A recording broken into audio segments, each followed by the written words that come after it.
அஸ்ட்ரோசைன் channel வாயிலாக உலகெங்கும் வாழ்ந்து கொண்டிருக்கும் சகோதர சகோதரிகளுக்கு அன்பார்ந்த வணக்கங்கள் மற்றும் வாழ்த்துக்கள். இன்னைக்கு நம்ம பார்க்கக்கூடிய காணொளியானது சனி பகவானின் வக்ர பலன்கள். பொதுவாக சனி பகவான் அப்படிங்கிறது தொழில் காரகன், கர்ம காரகன், உடலினுடைய ஒட்டுமொத்த இயக்கத்துக்கு காரகன், குறிப்பாக கால்களுக்கு காரகன், ஸ்லோ அதாவது மெதுவாக நகரக்கூடிய ஒரு கிரகம், அதாவது மந்த தன்மையை கொடுக்கக்கூடிய கிரகம் சனி பகவான் தான். அந்த சனி பகவான் இப்போ மீன மனையில் அமர்ந்திருக்கார், வக்ர நிலை அடைகிறார். எப்போ அடைகிறார் அப்படின்னா 27/7/2026 வக்ரம் அடைந்து எப்போ வக்ர நிவர்த்தி அடைகிறார் அப்படின்னா டிசம்பர் மாதம் 11ஆம் தேதி வக்ரம் அடைகிறார். அப்போ இந்த 138 நாட்கள் வக்ர நிலையில் அமர்ந்து கொண்டு பலனை தரப்போகிறார். அப்போ என்ன மாதிரியான பலனை தரப்போகிறார், எப்படி இருக்க போகுது, என்ன பலன், டீட்டெயிலாக இந்த பதிவில் நம்ம பார்க்க போகிறோம். அதற்கு முன்னால் நம்முடைய சேனலை நீங்கள் ஃபர்ஸ்ட் டைம் பார்ப்பவர்கள் என்றால் மறக்காமல் சப்ஸ்கிரைப் பண்ணிக்கிங்க. கடகராசி அன்பர்களே, சனி பகவானினுடைய வக்ர காலம் 138 நாட்கள், அதாவது 27/7/2026 11/12/2026 வரை சனி பகவான் மீன மனையில் வக்ரமாக இருந்து பலனை கொடுக்க போகிறார். இந்த கடகராசி என்பர்களுக்கு சனி பகவான் யார் அப்படின்னா ஏழுக்குரியவன், திருமணஸ்தானத்தின் அதிபதியும் அவரே, அட்டமாதிபதி, வலிவேதனை தரக்கூடியவனும் அவனே. அப்போது இந்த கடகத்துக்கு சனி பகவான் நல்லவனா அப்படின்னா நிச்சயமாக இல்லை.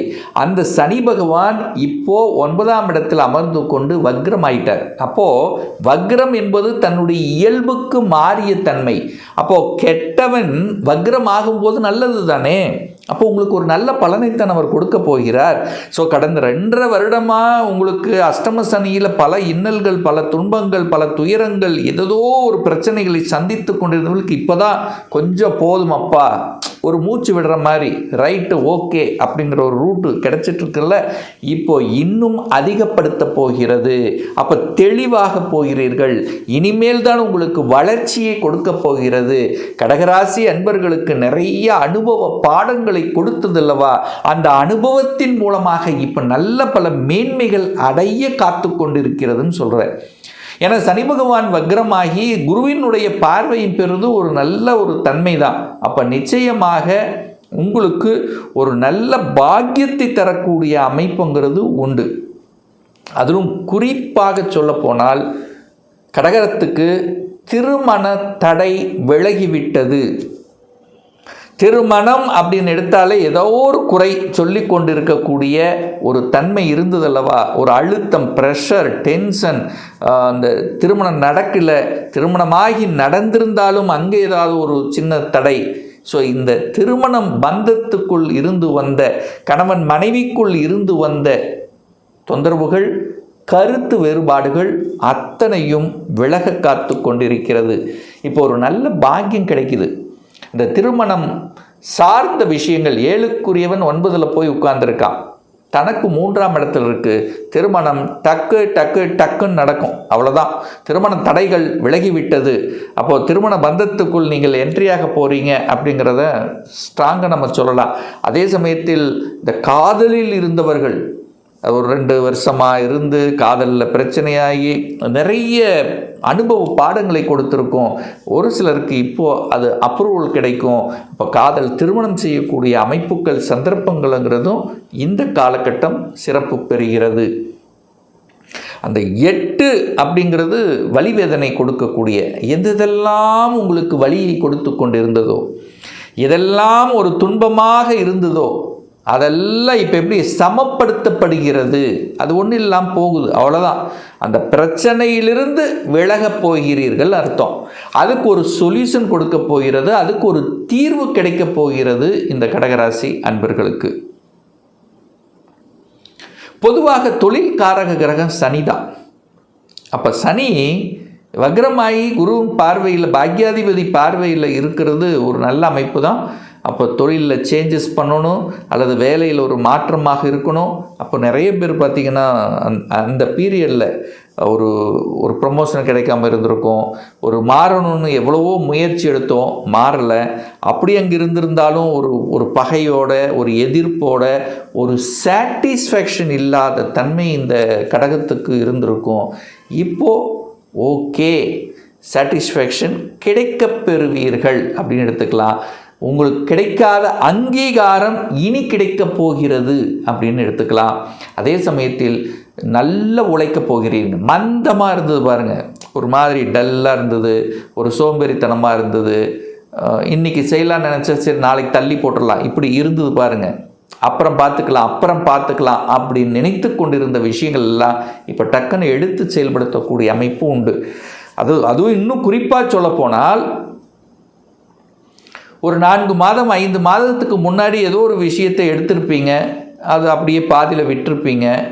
பட் இப்போ அதை எடுத்து செயல்படுத்தினீங்கன்னா அது வெற்றி கிடைக்கக்கூடிய அமைப்பும், அதற்குள்ள ஒரு இன்வால்மெண்ட் கொடுக்கக்கூடிய அமைப்புங்கிறது உண்டு. யாரெல்லாம் உங்களை மதிக்கலை, உங்கள் வேலை பார்க்குற இடத்துல அல்லது உங்கள் மேலதிகாரி, இப்பெல்லாம் புரிந்து கொள்ளக்கூடிய அமைப்பும், ஒரு நல்ல ஒரு தன்னம்பிக்கை கிடைக்கக்கூடிய அமைப்புங்கிறது இந்த காலகட்டம் எதிர்பார்க்கலாம் இந்த கடகராசி அன்பர்கள். அதுவும் குறிப்பாக நிறைய பேர் நல்ல உழைச்சேன் சார், ஏன்னா சனிங்கிறது உழைப்பான கிரகம் அல்லவா, உழைப்புக்குரிய கிரகம், தொழில் கிரகம் அல்லவா, அவர் லாபஸ்தானத்தை பார்க்குறார். இது வரைக்கும் ஒரு பெரிய லாபம் அனுபவிக்கலை, நம்ம போட்ட காசு கூட முதலீடு எடுக்கலை, அது ரியல் எஸ்டேட்டில் அப்படியே படுத்து கிடந்தது, இல்லை பணத்தை இங்கே கொடுத்து வச்சுருந்த ரிட்டர்ன் வராமல் இருக்குது, இப்படி ஒரு சங்கடம் கொடுத்துட்டு இருந்தது பாரு. அதெல்லாம் இப்போ அந்த சங்கடம் கொடுத்த பணம் ரிட்டர்ன் வருவதற்கான கொஞ்சம் கொஞ்சமாக வருவதற்குண்டான வாய்ப்புகள், ரியல் எஸ்டேட்டிலிருந்து அதில் கொஞ்சம் இழந்தவர்கள் மீண்டு வருவதற்குண்டான வாய்ப்புகள், சந்தர்ப்பங்கள், பெரிய மனிதர்களின் தொடர்புகள். குருனால பெரிய மனுஷர்கள், அப்போ பெரிய மனிதர்களினுடைய தொடர்புகள் உங்களுக்கு கிடைக்கும்.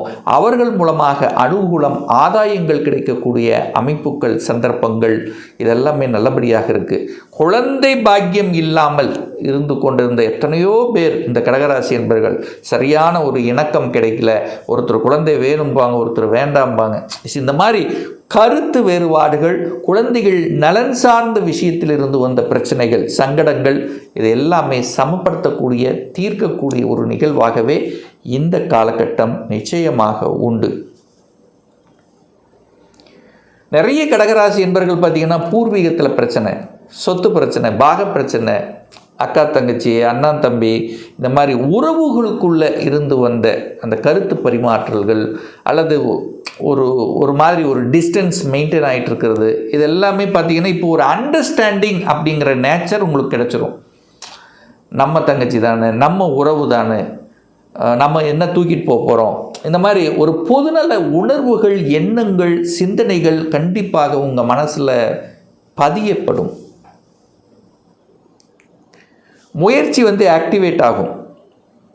அதான் நான் சொன்னேன், பிரயாணங்கள் ஆக்டிவேட் ஆகும். இப்போ பிரயாணத்தின் மூலமாக அனுகூலம், ஆதாயம் உண்டுன்னா உண்டு.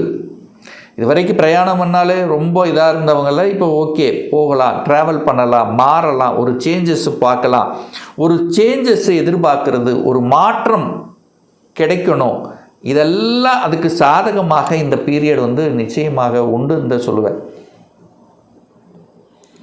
நிறைய பேர் பார்த்திங்கன்னா இந்த கடனால் தவித்து கொண்டு இருக்கக்கூடிய கடகராசி என்பர்கள் நிறைய பேர் கடலில் போய் சிக்கிட்டீங்க.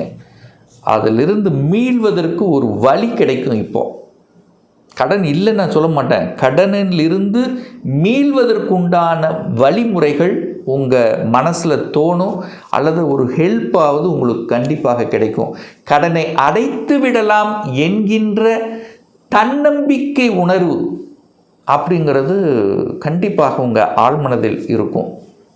ஹெல்த்தை மட்டும் அக்கறை எடுத்துக்கணும், இதில் எந்தவித மாற்று கருத்து இல்லை.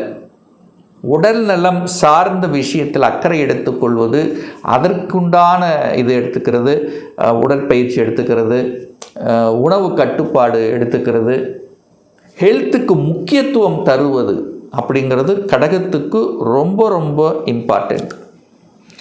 சண்டை சச்சரவுக்கு போயிடக்கூடாது, ஏன்னா அது இழுத்து விடும், எதிர்ப்பு பகைக்கு இழுத்து விடும். அப்போது நெகட்டிவ் என்று சொல்லக்கூடிய உங்கள் ஆள் மனது சொல்லுகின்ற ஐயோ இங்கே போனால் நமக்கு பிரச்சனை அப்படின்னு உங்கள் உள் மனசை முன்னாடி சொல்லிடும். அதை 100% ஒபே பண்ணணும். உங்கள் உள் மனது என்ன சொல்லுகிறதோ அதை நீங்கள் செய்து விட்டால் நிச்சயமாக வெற்றி தான். அதில் எந்த மாற்று கருத்து இல்லை. நிறைய பேர் இந்த கடகராசி என்பவர்கள் அரசாங்க வேலைக்கு போகணுங்கிற எண்ணம் நிறைய பேர்த்துக்கு உருவாக்கியிருக்கோம். கடந்த 2 வருடங்களாக ஒரே போராட்டம் தான். 0.5 போச்சு சார், பெருசாக மனசு கொடுக்கல சார், அப்படி இருக்குது சார், இப்படி இருக்குது சார். காலையில் படிக்கணும்னு நினைக்கிறோம், சாயந்தரம் அப்படியே டல் அடிச்சு போச்சு.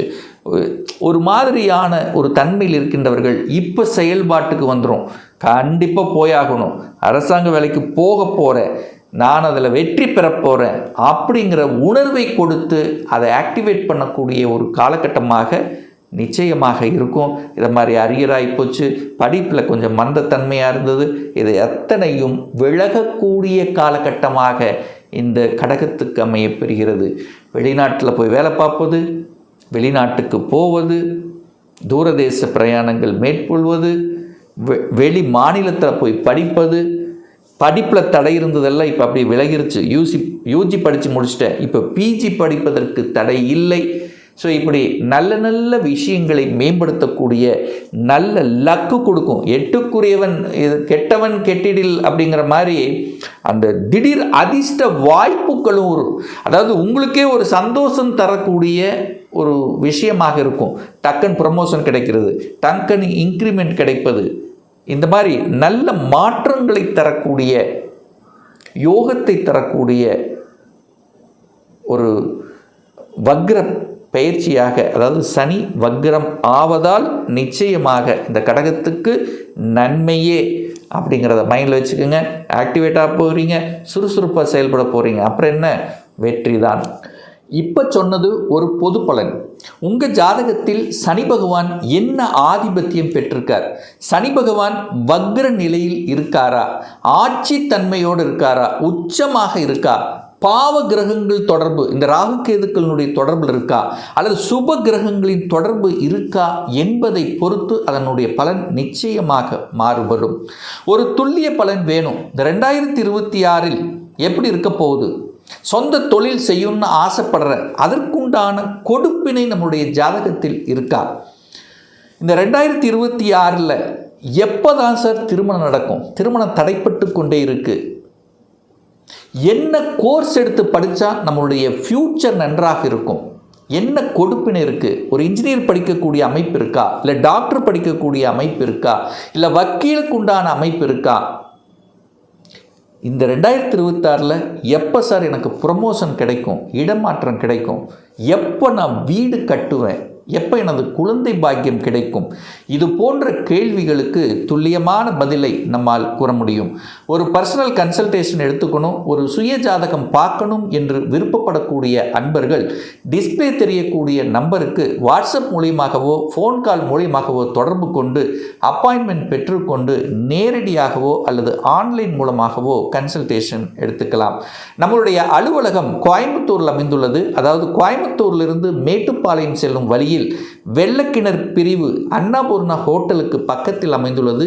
பிரியர் அப்பாயின்மெண்ட் வாங்கிட்டு நேரடியாக கன்சல்டேஷன் எடுத்துக்கலாம்.